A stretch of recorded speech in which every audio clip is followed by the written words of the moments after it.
Good evening, everyone. Officially, you are welcome to this segment, which is the Joy of Reading 3, put together by Fossil Shares Publishers. And this evening, I'll be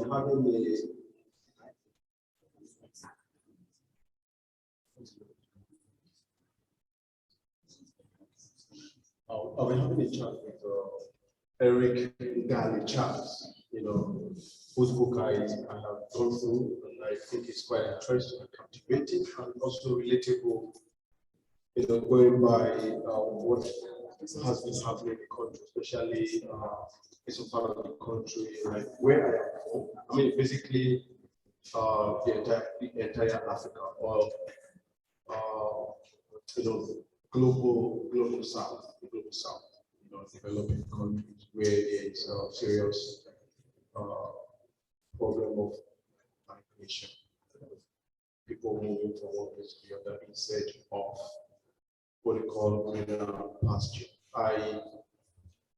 Eric has a book that dwells significantly about this theme. It's actually a memoir, and I'll be having a chat with him so that he has the opportunity to share his life story with, Nigerians.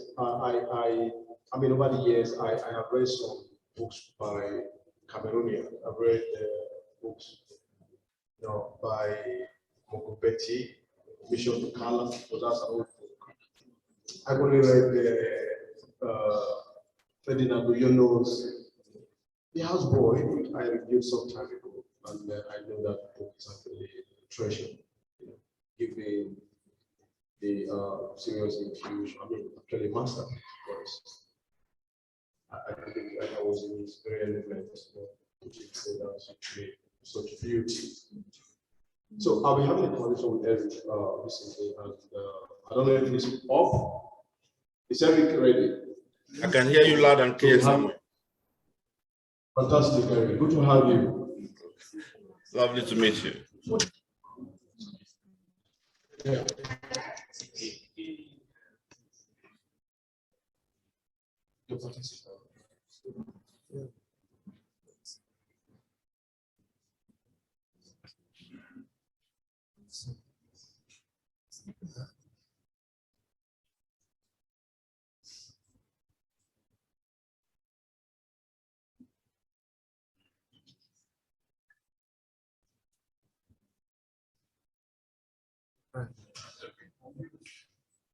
Okay, yeah, beautiful. Well, I actually think before that, I do a proper introduction, I should just read your short bio. I don't know if you are comfortable with that.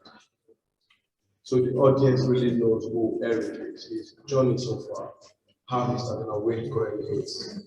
So I do that very quickly. Eric Ngalle Charles is a Cameroon-born writer, poet, playwright, actor, activist based in Wales, and has recently completed an MA in creative writing at Swansea University. Following the publication of his autobiography, I, Eric Ngalle, in 2019. Eric was selected by Jack Kay as one of the UK's top 10 BAME writers. He has recently been the special guest at the African Festival of Emerging Writers, Cardiff, sharing Poetry Festival. And his short film, Eric Ngalle, This Is Not a Poem, is currently touring in the UK. Eric is one of the 30 of young writers who will help shape the world over the next 3 decades, and is a PhD student at King's College, London. Eric leaves home after he finds himself. This is an introduction to the book we are considering this evening. Eric leaves home after he finds himself as a victim of a family tussle. His plan is simple: study, work, and make enough money to return home and settle his score with his paternal family. Right? Then he sets off for Belgium, where he has been offered admission to study economics, but ends up in Russia. Without warning, we find ourselves navigating the streets of Moscow and Stavropol with Eric, scamming men and women, and then many times over, and every victory and very close calls, we reiterate that survival is a choice. For only the brave, I think I should take that again. And every victory and very close calls, we reiterate that survival is a choice for only the brave. With his powerful voice and piquant memory, Eric Ngalle Charles takes us full circle from home, Cameroon, to home, Wales. You're welcome, Eric. Thank you very much, Samuel. Thank you very much, Samuel. You make me feel very important, you know. Thank you, Amara. Thank you, Purple Chef, Lagos Arts and Book Festival. Thank you very much for having me. Mr. Emmanuel, Samuel, I wanted to commend you for your poem, Aroma of a Burning Bush. I read that poem and I saw myself traveling down memory lane. I saw my mother with her wrapper. I saw myself craving for snails. You know, that's a wonderful poem. The way you've written it, you can revisit those stanzas and write them as chapters in your own autobiography. Thank you very much. I appreciate that. I think it's something special when you go to companies and yeah, I have been transported to Cloud 9 as we speak. I mean, going down to the focal point is your work is a memoir, and it takes us from your village in Cameroon, of course, the English-speaking part of Cameroon. That's correct. To Russia, the cold, inclement weather of Russia. How did it happen? I mean, over here we are quite conversant with people having to take that risk, taking a long walk. Your microphone is breaking up, Samuel, and it's a bit echoey. I can just pick bits of your question.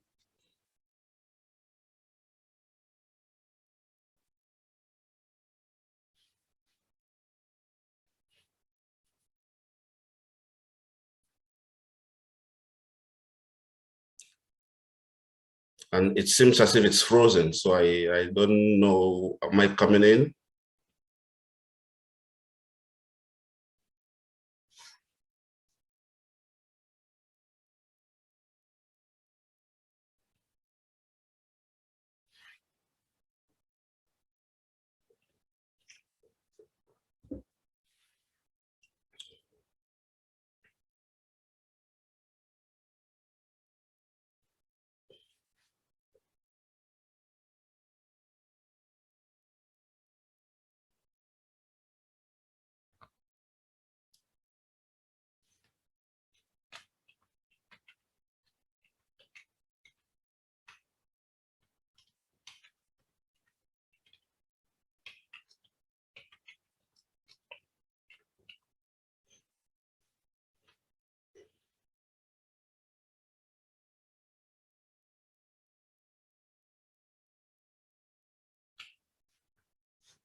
Uh, yeah, I'll come back, Eric. I mean, some of these things happen. Some of the problems with the technology, So, yeah, sometimes it can be so unreliable. Sorry about the quick transmission. So I was asking, I hope that, I said you had a visa for, Bruce, Belgium, and then you got your ticket ready, and all of a sudden you found yourself in Malta. And before you could, because you were like, okay, maybe, it's just, I'm just stopping briefly, after which I would proceed to my destination. And then you were like, let me come up and like, hey, no, you are not, you are not meant, this is not your destination. This plane is not for you. How did you feel? Did you feel the whole world crumbling down your head? Thank you, Samuel. Thank you. At that point, I could not imagine the magnitude of the situation where I found myself. First of all, the cold temperature in Malta was just a harbinger of what I was going to meet in Russia.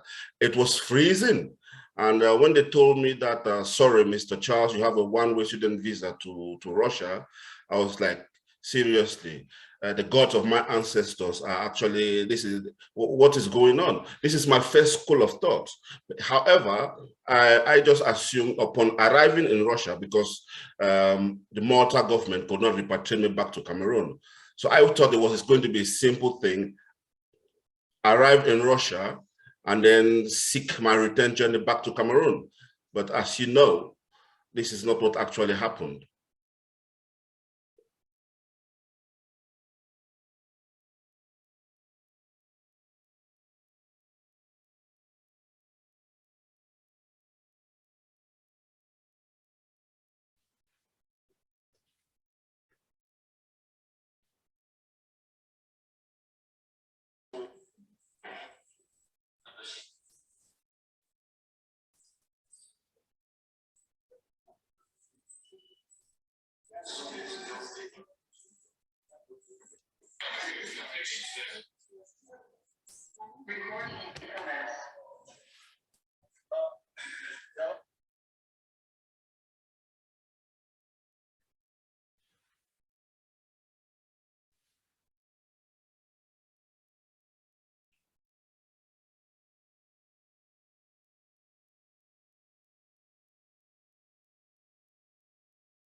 So we're back.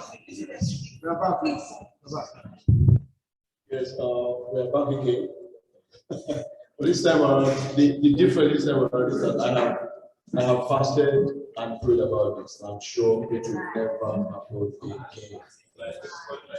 Can you hear me, Eric? I can hear you. I can hear you. Yes. You know, I asked that. I mean, in addition to the question I asked, which I believe you can still recall, there are so many similarities between Cameroon and Nigeria. That's correct. I want you to, take us down memory lane. You could draw some areas of similarity between these two countries, because I understand you speak or have a smattering of Igbo, Ibibio, than I do. Oga, bia were gare.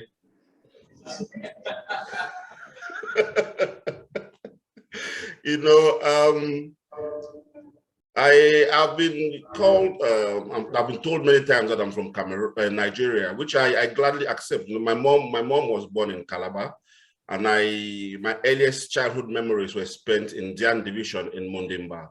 So Nigeria boys and girls would cross the river from Amasere to come and sell us gari in Dian. So yes, we could. Even Amara said she was going to nickname me Chima Obioma, You look like one.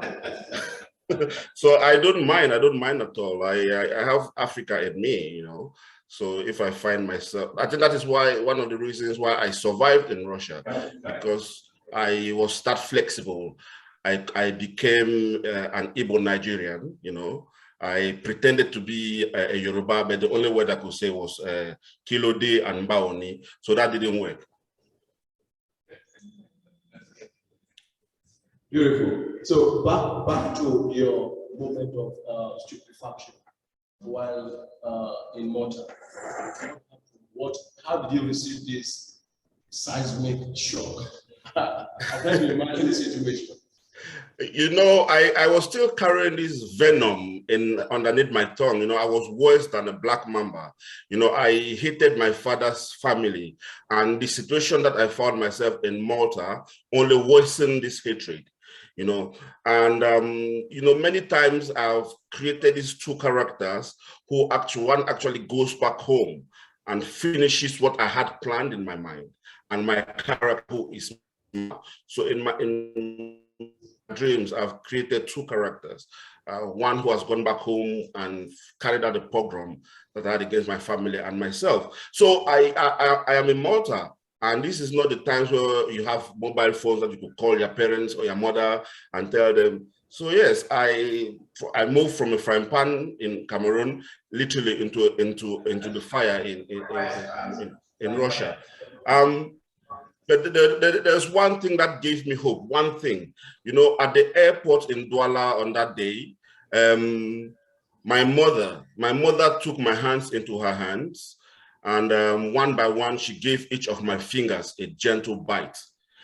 She entered into an entente cordiale between herself, my ancestors, and me, that wherever I went, the spirits of my ancestors will guide me and they'll bring me back home to her. Little did she know that the ancestors, they could not come to Russia because Russia was horribly cold. So they abandoned me briefly. Yeah, but no, seriously, I was frustrated because I thought that they left me there, but I know now that Russia was very cold. They could not survive it. So yes, but that little gesture that my mother made was that constant calling behind my head that whatever happens, I have to finish this journey and go back home. But in Russia, I knew for a fact that I will not leave Russia alive. Wonderful. Well, I'll tend to disagree with you when you said that your ancestors could not go down to Russia because of the harsh weather condition. Because at some point in your life, you stayed, at some point in your life, you contemplated, not just contemplated, you attempted suicide. I did. Yes, and you agree with me that your ancestors came to the rescue. True. I don't know if they did. I had been consuming so much vodka, so I did not really know. And I was in a place called Mitishi on a bridge, and this was a train station, and there's always a police officer with Kalashnikov, and I'm the only black man on this platform. So I thought, okay, sorry, I'm going to invoke your Mandene, invoke Mokelembembe, the deity who roams the Congo Basin. I'm going to invoke Lengolang Manja. I'm going to invoke all the gods of the Bakweri people on the foothills of Cameroon. I gathered some pigeon feathers, and I did the Meringwane, Meraringwane, something that we used to do in Cameroon, some ritual. I did all of this, but I did not realize that when you are invoking the gods, it is better to pour more of the drink on the ground rather than drinking it. So I was taking massive sips. So the police officer looked at me. Yes. He looked at me and my eyes were red. The guy thought, no, I'm not going to ask this guy for a ticket. And then, that was my last connection with home. I thought, okay, if everything else fails, this is it. And I did that. But like you said, Samuel, the ancestors came. Yes. Yeah, thank you very much. Thank you very much. You see, here was a 17, 18-year-old village boy in Moscow, on the street of Moscow, and he comes there totally innocent. And I very much doubt if you had a girlfriend even before moving over. But within this space of few months, 2-3 months, you became a Casanova. so that you will survive the harsh reality of ground. So yes, would you tell us more about your escapades on the street of Russia? Somebody is a trick question because I don't know whether I became a Casanova or a Casanova became me. So I'm not quite sure. I left Cameroon, a young man. I wasn't streetwise. I did not have no knowledge of the street. My mom is a very strict woman. Even now she still tells me off, but within reason. And so when I found myself in Stavropol first, I didn't know I just had to survive, but I'm broke. I don't have nothing. So I became friends with people who were not my equals. I became, all of these things. And then eventually I ended up in southern Russia, in Sochi, in a place called Hotel Jimchuzna. But this is when I had started developing this idea that, okay, if I had been scammed by Cameroonians in Cameroon, so maybe I can use their same mentality and try to scam Cameroonians who were students in Stavropol State University. But I didn't know that while I was making my own plans, the Cameroonians at the hostel were making their own plans.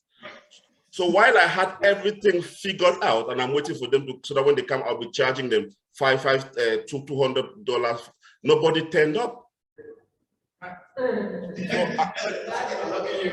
I'm in the hostel.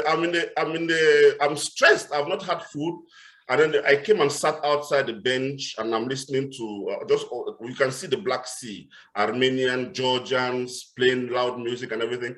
And this Russian girl comes and sits next to me. And this is the first time I came across Playboy magazine, and she was looking at pictures with certain anatomy, And she compared one of the anatomies to mine. I'm like, this is witchcraft now. And then next thing you know, we ended up at the hotel, but the security guard is looking at me like, this guy, you haven't paid your bill and you're coming into the hotel with a Russian girl. But I'm working like a big man now, and I went there. Whatever. So that was my first sample, and I'm outside now. I'm hungry in outside Jimchuzna. They've taken my passport, and this guy, Froy Vladimirovich, who has a disability, he comes to me holding a Bible, and then the first question he asks is, "Do you know the book of Daniel?" And he starts telling me about some fat cows eating some dry cows and some dry cows protesting about why the fat cows are eating. I'm like, I am hungry, bro. I don't need this stress right now. Anyway, it turns out that Froy Vladimirovich and the mother had a house in a place called Olitsa Gribayedova.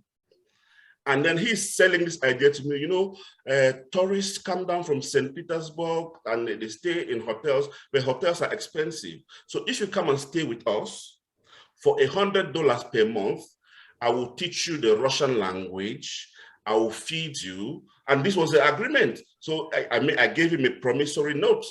And this promissory note became one of my survival mechanisms because I said my father was a rich man, a businessman. Now I've never seen even a picture of my father, but this is me creating this father. So I went to Freud's house in Gribayedova, and the guy, he taught me Russian language. Not only that, I grew up in small support where the biggest water, the streams, it will come up to your ankle. But this guy took me to the Black Sea and he's teaching me how to swim. I'm like, this guy is trying to stitch me up in it. Probably there are crocodiles in this water or something. Yeah, but this is it. So within the space of 3 months, I could speak the Russian language fluently. But not only that, I noticed that was the first time I realized that I was away from Cameroon was when in Russian houses, in communities, they have something that you call lavuchka, which is like a bench. So children will come and sit down at specific times of the day, and it's a gradual process. So the lavuchka is a timepiece. So every evening at exactly about 8-9 p.m., an old lady, I call her Tiocha Vera, she'll come and sit with me in this bench.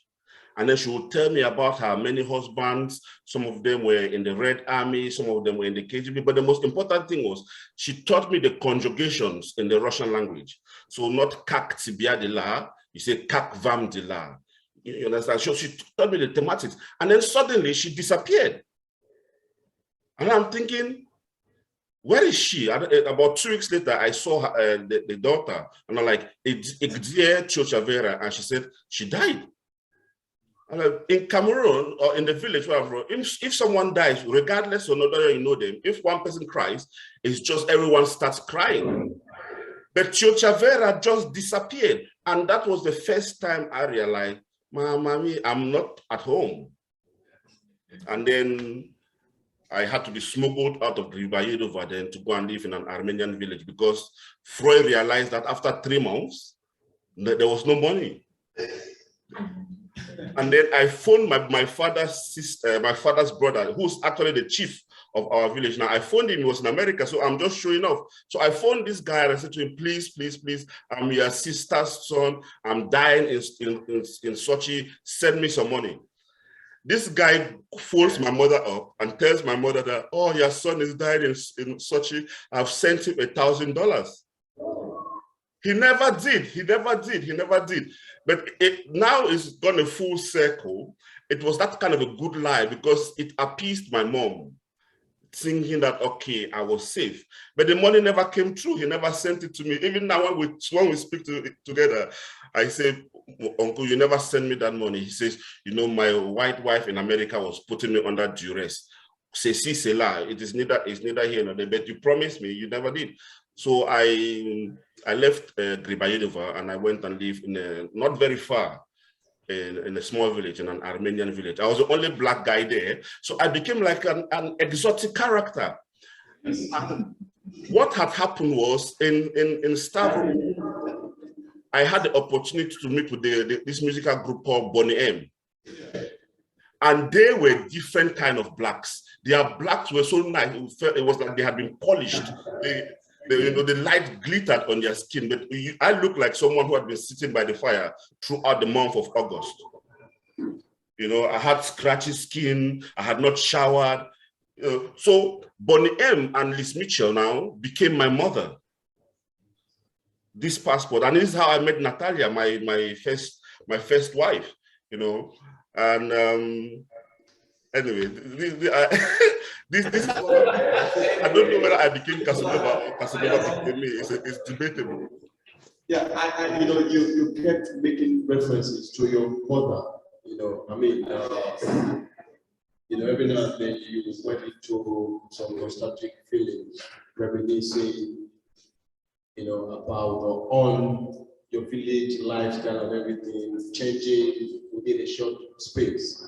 You know, and in that same village, you came across some Igbo boys I mean, you call them Igbo slave or something like that, who were constrained to work for their masters. You know, eventually, some of your companions, like the Igbo boy whose hand was as big as a shovel. That guy stole my jacket. I could not fight him. I was so angry. I approached him. Then I saw his hands. I was like, okay, no, you can keep the jacket. Just keep the jacket, bro. You can even take my shoes if you want. Beautiful. Yeah, you know, going through your memoir, you see that women have played some, you know, they made some invaluable contributions to your, the trajectory of your life. I mean, would you attribute this to the bond that you share with the Lord? Would I what? Would you attribute this, female help or assistance or intervention in your life to the bond that you share with your mother? Oh my God, Samuel, you know, the bond that I share with my mom is actually, I don't think it's because now when I go to Cameroon, you know, after 2 hours in Cameroon, she goes, Eric, when are you going back to Cardiff? Because she thinks I cause her stress. But she was the significant other. There was my mother, the first daughter, the second daughter, the third daughter. I had women in my life. You know, so there was no way I could stray. But in Russia, I had to survive. So these women who were in my life were not, I mean, there were other good things that happened, but I had to eat. So it was one of those things. So it came in a full package. If we did one or two things, you provide me with food. But, you know, Russia at the time, I was seen as an exotic black guy.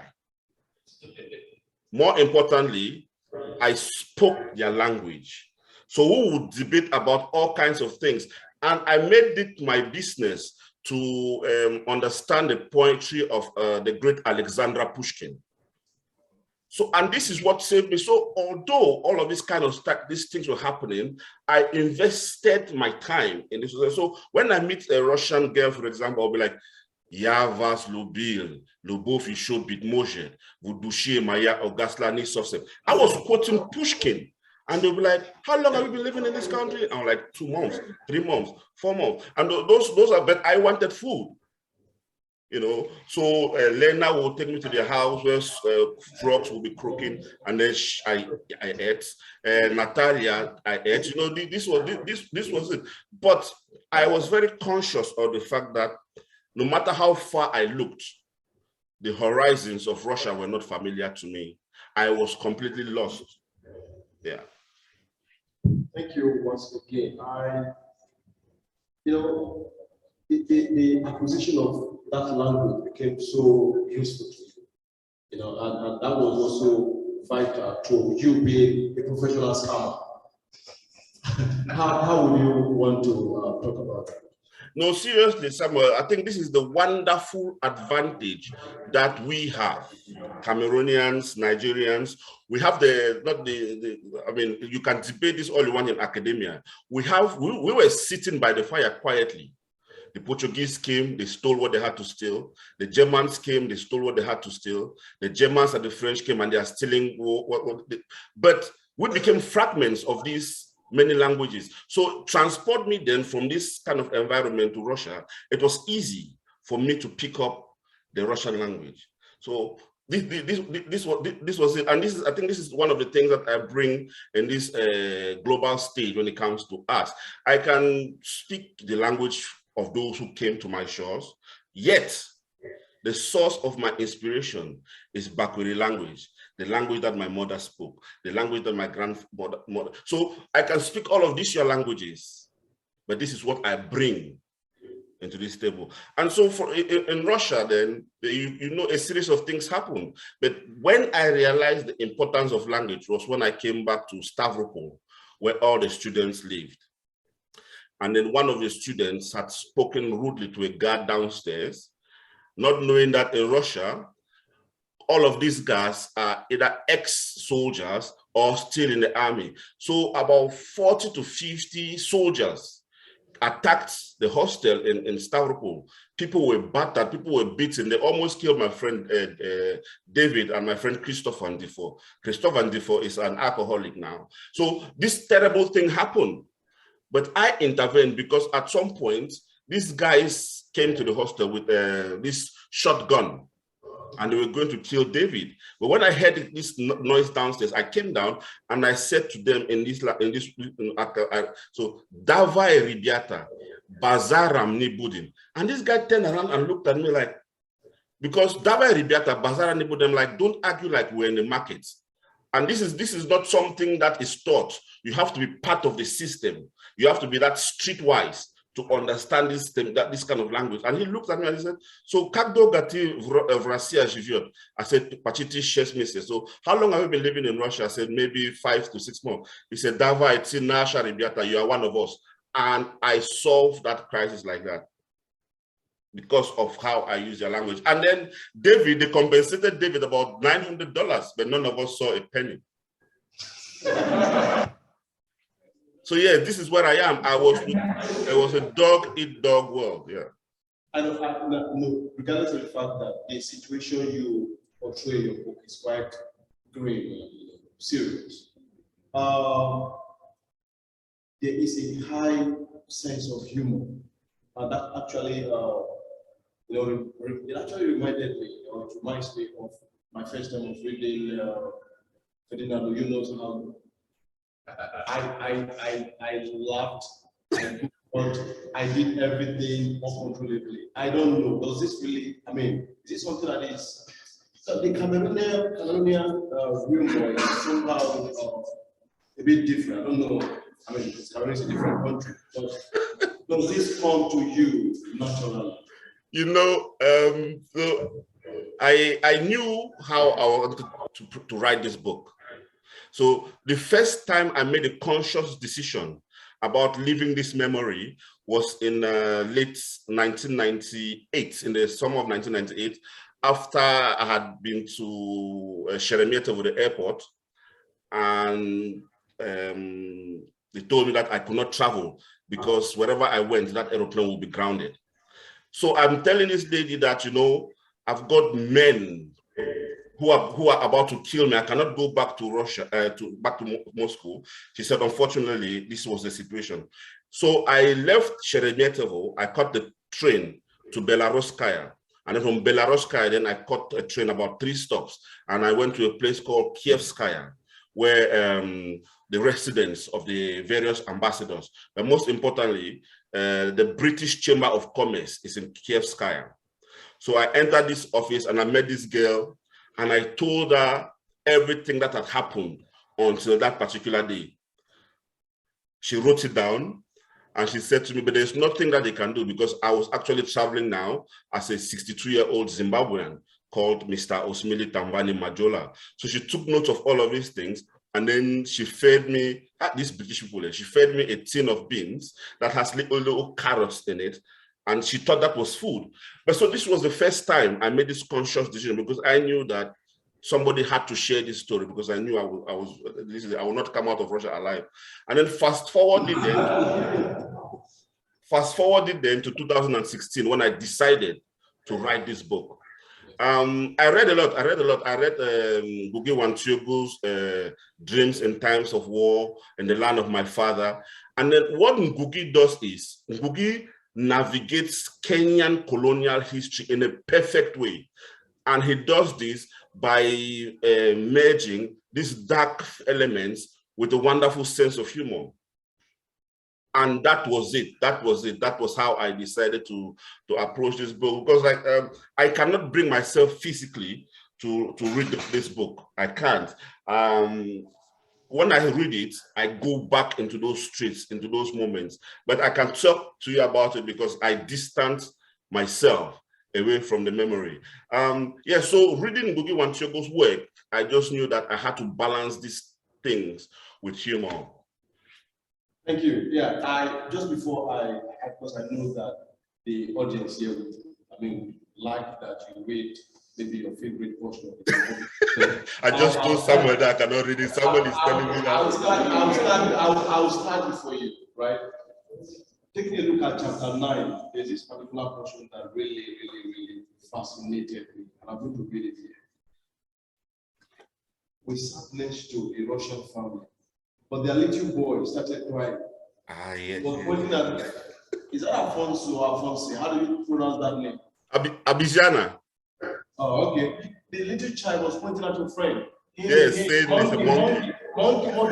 The mother was basically, unsettled. Yes. Was doing everything. I mean, she became so frantic, trying to like, hey, you little kid, you shut up. They are human, they're just black. Yes. How ugly is racism in Russia? And I'm also going to ask you, in addition to that, the American blacks are treated in Russia. You're an American, you're black. Hey, nigga, I'm an American. You're like, oh, wow, American, wow, But you're like, hey, I'm from Nigeria, I'm from Peru, or from Douala. Say, hey, man, you've got no money on you, so you fuck off. So how ugly?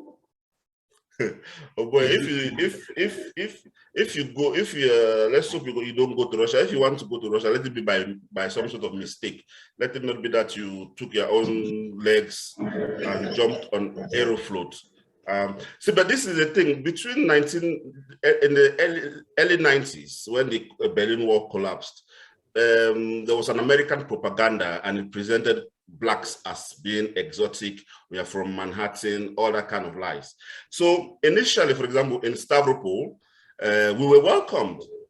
But then when we were watching American film and listening to how these people like Tupac and the Biggie were talking, and they listened to us speak, it's like, no, this is, they started putting two and two together.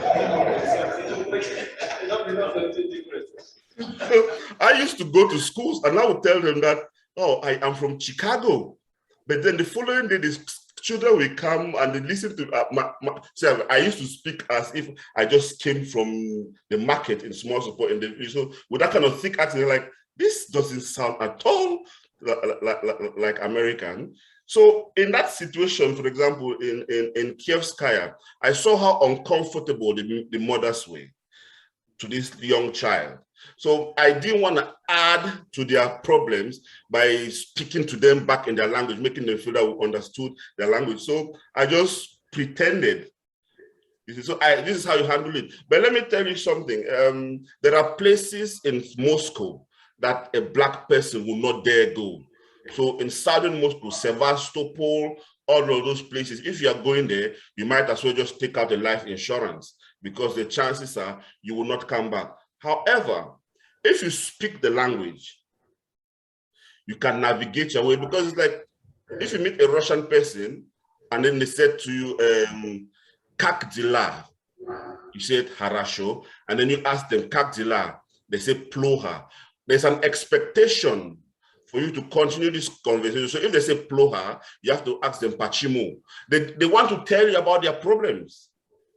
But once there's a break in this kind of linguistics, they know that this guy, you're an outsider, and then the problem becomes churni jopa, black ass, churni abizian, black monkey, because they've been fed these lies about our continent.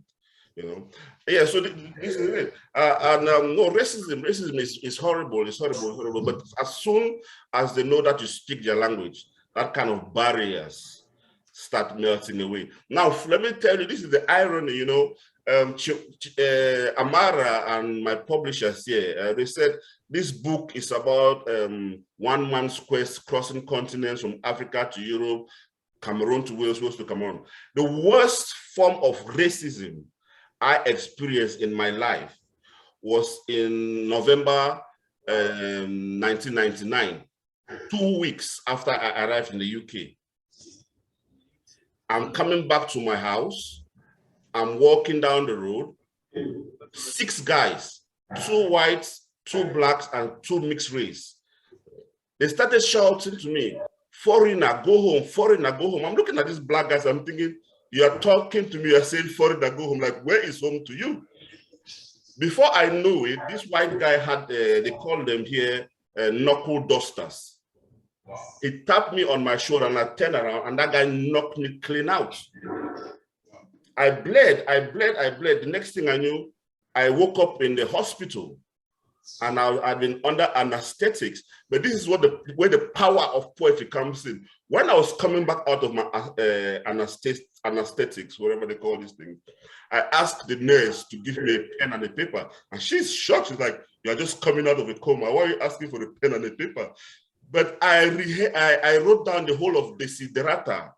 Go placidly amidst the noise and haste. Remember what peace there may be in silence. As far as possible without surrender, be on good terms with all persons. Speak your truth quietly and clearly and listen to others. For even the dull and the ignorant, they too have their own story. And that nurse was looking at me like, this guy, has this anesthesia, you've been punched on the nose, has it triggered something also? But this is it. Some people will ask you about racism in Russia, all of these things, but I experienced my first conscious attack when I was in Wales.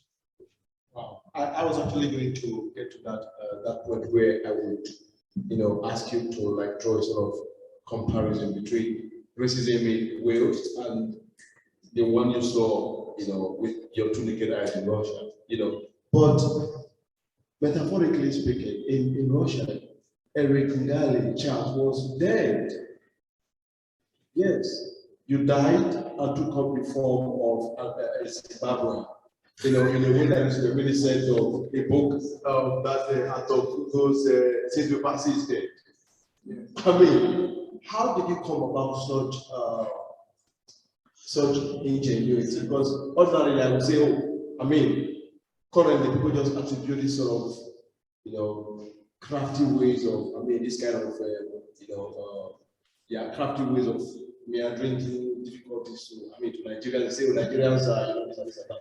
But in Cameroonian, you were doing it marvelously well. Samuel, we are birds of the same feathers, Cameroonians. We can argue all we want, but when the drum starts to play, we dance to the tune. And that's it. But this is the weird thing. When I first met the people that I call the three horsemen from the apocalypse, when I met these guys for the first time, if I had money, they would have scammed me. Because the product that they were selling was, it was authentic, at least. That is how I thought. And my motivation at this stage was to raise enough money to at least buy myself an air ticket and go back to Cameroon. Yes. But then I came to the Cameroonian embassy, and then they confiscated the little thing that I had as my passport, and they authenticated the fact that actually, Eric, you are not a Cameroonian, you're actually from Nigeria. Yes. Yeah. So the embassy in Moscow, in Ahotni Riyadh, literally told me to go down the road to go to the Nigerian High Commissioner. He said, but I'm not a Nigerian. How am I going to blag this? From the entrance, the person was like, Oga, that was it. That was the end of my relationship with the Cameroonian embassy. But this became worse. Then I'm like, okay, how am I going to leave Russia? Because I had already known during my time in Sochi, when I was trying to get the Cameroonians to come down, that in order to leave Russia, one needs an exit visa. So my problems were just mounting and mounting. And that is how I got to meet this Cameroonian guy, Valentine. And Valentine had been living in Russia for many, many years. And he had in his possession all of these different passports with white people on them, American passport, Canadian passport. But you had to go through the process of obtaining this passport and then look for somebody who was going to deface it and put your own face in it. All of this kind of wahala. So the only thing that I could get was a Zimbabwean passport. But this is the issue. I was a 20-year-old man and Mr. Majola was in his 60s.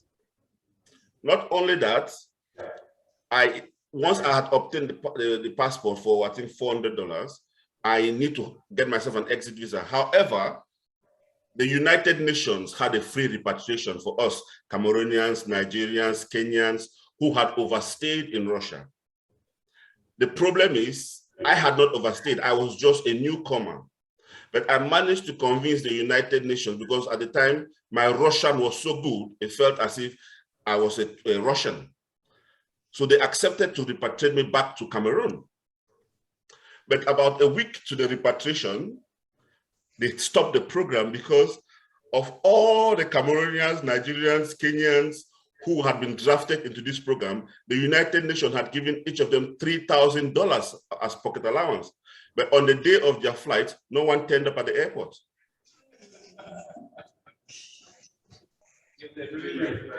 And yeah, of course, the most important thing was, of course, getting the money.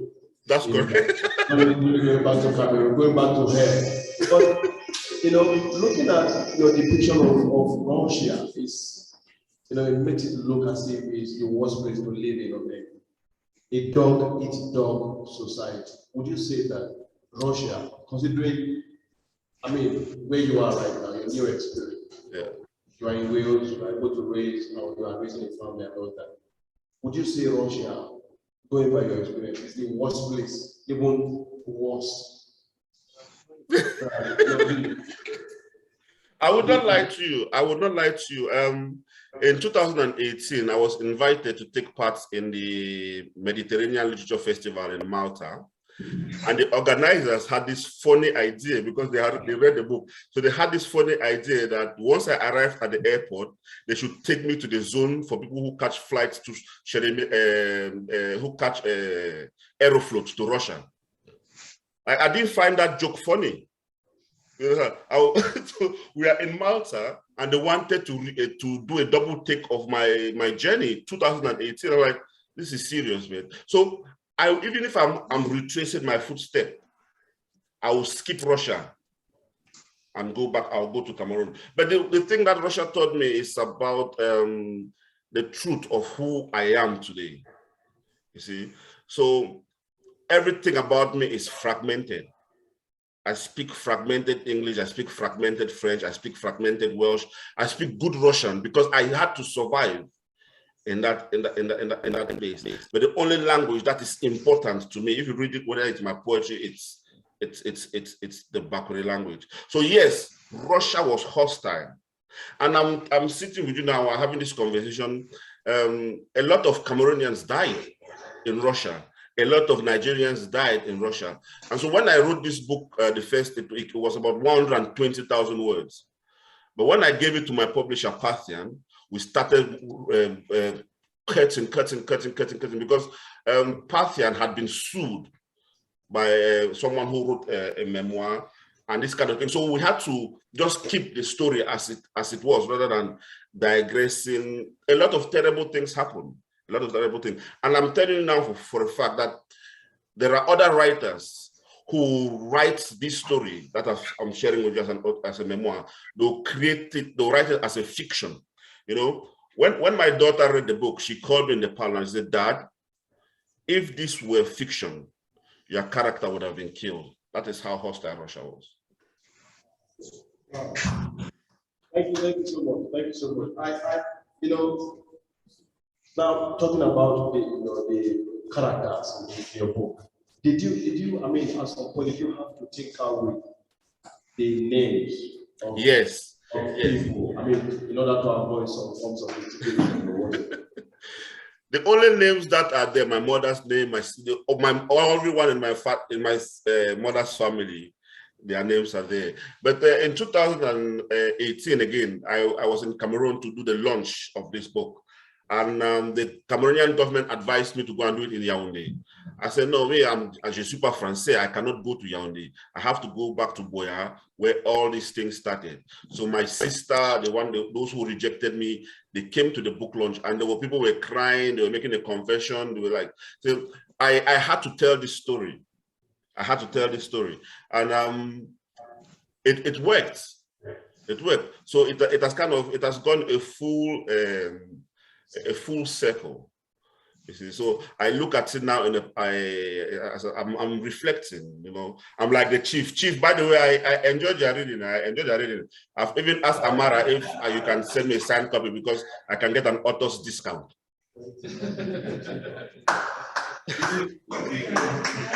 Man, no. Is that not what the chief said? Yes. I know. I mean, the chief is also extending this, so I mean, he's great to you, and he's still here. I know subsequently you have one or two things to say. The audience is willing to engage you. Okay. But I still think you need to read from your text before we entertain questions from the audience. So any specific chapter or I can just. Well, I mean, what you consider to be one of the best. Okay, I don't know. One of the best chapter will be one of the most difficult chapters. So I would just your scamming business. I think that will now which chapter then? Now which chapter that?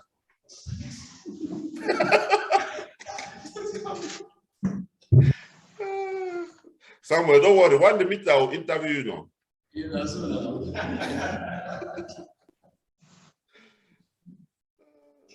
Babushkinskaya. Okay.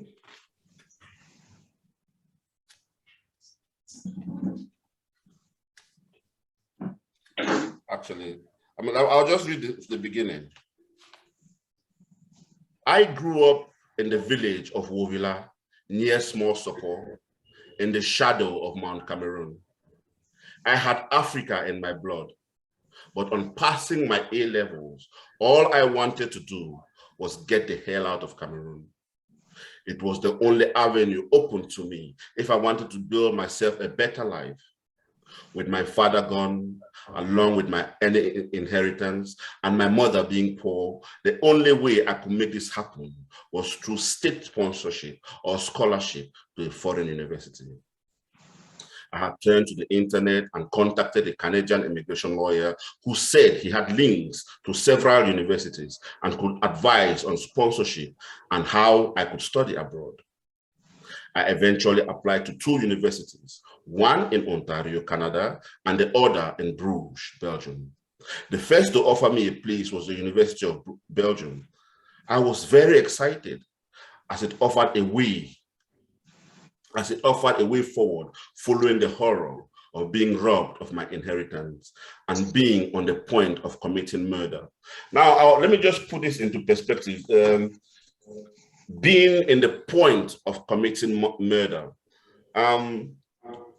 When my mother and I lost that court case, by the time we got back to the village, all the villagers were outside their house, pointing fingers at her, making a mockery of her, and I saw my mother crying. So I decided that I was going to burn down my father's house and everything that was inside it. So that night, I armed myself with a box of matches and a can of petrol. But as I stepped forward to set the wheels in motion that will carry me into damnation, I could hear my mother's voice calling me to the crowd. My mother spoke to me in the voices of my ancestors and those before her. She cried, Agbe wolo atimbangundu. Agbe wolo atimbangundu. Weye o maweya weyanje. Weya o mamo kaka mema. I turned around and I followed my mother's voice towards her kitchen. But there was no new dawn seeping through the horizon. You see, my mother's voice, they have halted my actions on that day. But I, Yomandene, the guardian on the mountain where my grandmother lived after her death, a mountain of broken hearts. I, Efasamotu, half stone, half human. I, Eric Ngalle, I'll have my revenge in this life and not wait for the next. So that was the state of mind that I had when I left Cameroon. Wow, thank you very much. So, yes, we'll have some questions for you. I'll read the first one from Malachi. Goes thus: how was your spirituality while in Russia? Were there churches or spiritual religious houses there? You know something? As a point, just before you answer, as a point, you got born again. Pardon? At some point, you gave your life to Christ in Russia. Again, because of food. In summary, I remember, and the pastor, that pastor caught me out because he noticed that I always came to his room just before the food was cooked. So I would just join the chorus and I would say the Lord's Prayer, and call the Holy Mary, all of those things. And then he'll give us samolina, fufu, and okra with some chicken. So, but then I got kicked out from the church because it was like I was not paying any tithes, but I came when food was cooked. The question of my spirituality came to me as a coincidence. You know, until the age of 8, my name was Moremongba Ngalle. I was named after my grandfather. Moremongba Ngalle. Moremongba means the dog of dawn, and Ngalle means someone who creates thunder. So those were my names until the age of 8.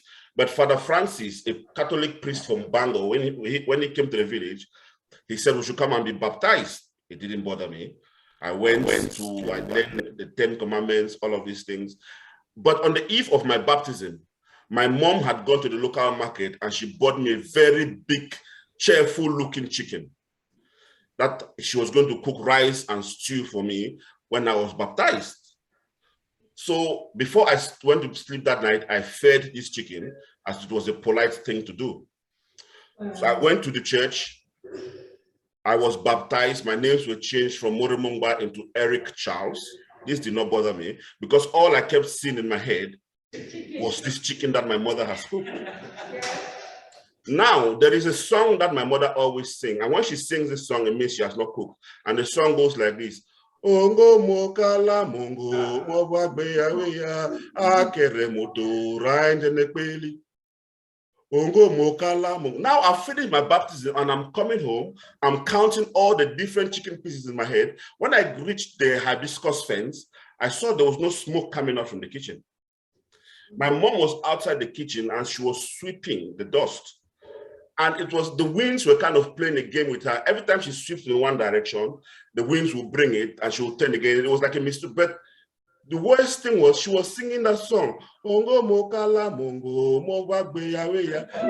walked past my mom and she did not even notice me. When I went into the kitchen, where the chicken was, there was just a rope. There was no pot of boiling water, nothing. So I'm frustrated. I'm going to fight with my mom today. Today is the day, either my mom dies or I die. Where is my chicken? Then, to cut the long story short, my mom then tells me that she did not have money to pay the missionaries for baptizing me. So she gave them my chicken. And that was the end of my relationship with the Christian God, to be honest with you. Yes. So I started reading about the Yon Mandeles, the Dengolang Manjas, that kind of African spirituality. And that is it. That is what I bring on the table. Until they give me back my chicken, I cannot be having this conversation. Also, but actually, I think a lot of things to discuss in this wonderful event. And talking about spirituality, just in addition to what you said, I actually thought you were going to talk about the Cameroonian guy who was adopted by the British church, and he ended up duping them. I very well don't know about that. But before you take that, throw more light on that, here comes the last question. It's coming from His Royal Majesty, King Dakolo, who is here. The question says, "What to have been with you? What to have been with you? However, I can't really hear you, Samuel. It's too echoey." Oh. Okay, I'm going to look at the question properly. Okay, good to have been with you, however briefly. Another informative gathering, wishing you the best, especially, okay, just some greetings to you from His Royal Majesty. So I think you should just basically wrap up this session, Eric, because this is from someone. It's from Archbishop Doye Agaba. Oh, yes. So where is the question? So we are ready to so you can read it, deliver the question. So Eric, yes. On the final note before we run off this. Pardon? On the final note, what do you have to say to wrap up this session?